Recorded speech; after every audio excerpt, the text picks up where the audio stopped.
Hello friends, borebai Bodo Info official YouTube channel da big update मोननै जबनि update दङ बेनो जाबाय processor bar आरो बेनिफ्राय UDA ओके आरो बेनि salary जोबोर बुरजा 60,500 plus नोंथांमोना मोनगोन बेनो जाबाय monthly salary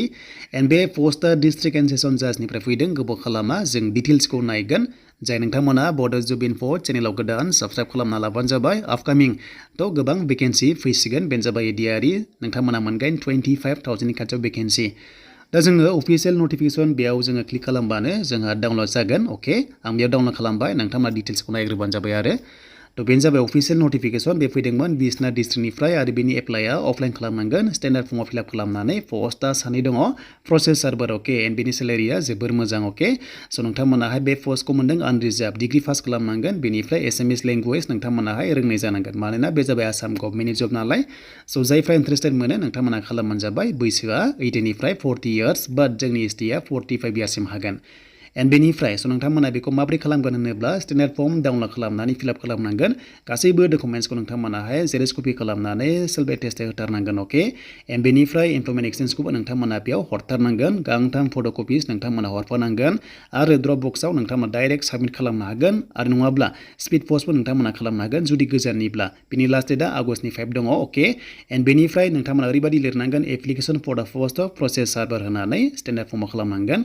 बेनिफ्राय एग्जामा only 50 मार्क्सनि एग्जाम जागोन रिटन एग्जाम ओके बेनो जाबाय इंग्लिश एवारनेस बेनिफ्राय एसामिस लेंगुवेज टेस्ट दङ ओके एन्ड बेनिफ्राय नोंथांमोनखौ बेयाव पास जायोबा अरेल टेस्ट लानाय जागोन आरो बेयाव पास जाबानो नोंथांमोननि साख्रि एन्ड बेनिफ्राय अफिशियेल साइटआव नोंथांमोना पाब्लिश खालामनाय मोनगोन रिजाल्टखौहाय आरो एप्लाइ खालामनो नोंथांमोना मबाइल नाम्बारखौ स्टेन्डार्ड फर्मआव लिरथार अफलाइन खालामबा एड्रेसा बेनो स नोंथांमोना बेयाव खालामनो हागोन आरो स्पिड पस्ट खालामना हरबानो जाबाय जायनो इन्टारेस्टेड मोनो स नोंथांमोना बेयाव पार्टिसिपेट खालामनो हागोन ओके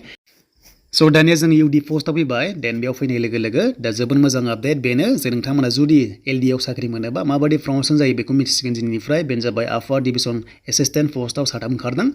दा सेलारिया जोबोद मोजां एन्ड बेनिफ्राय ग्रेड फीआ एसे बाराबाव 8,000 पर मान्थ होनाय जागोन तो बेनो जाबाय दानिया क्राइटेरिया जायनिखि नोंथांमोनाहाय 5 इयार्स मावबाय साख्रि बेनो जाबाय LD एसिस्टेन्ट कपिस्ट बा टाइपिस्ट बा कम्पिउटार टाइपिस्टआव स नोंथांमोना मावखानाय दङब्ला प्रमोशन जायो स बेखायनो स नोंथांमोना LD पोस्टआव मोनोबा मावग्रोनांगौ बेनिफ्राय जेब्ला 5 इयार्स जागोन अब्ला प्रमोशन चान्स फैयो बेनो जाबाय दायो पोस्टआ ओंखारदों बिसनाथ डिस्ट्रिक्टआव ओके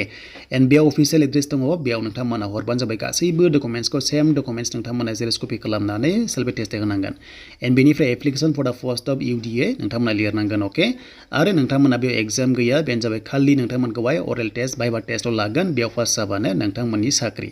एन्ड बेनिफ्राय बेनोमोन नोंथांमोननि डिटेल्सआ आरो जेब्ला गोदान भेकेन्सि ADRE फैगोन हमनाला 22,000 नि बारा नोंथांमोना 25,000 नि खाथियाव मोनगोन एडुकेशन लेभेलाव गोबां पोस्ट दङ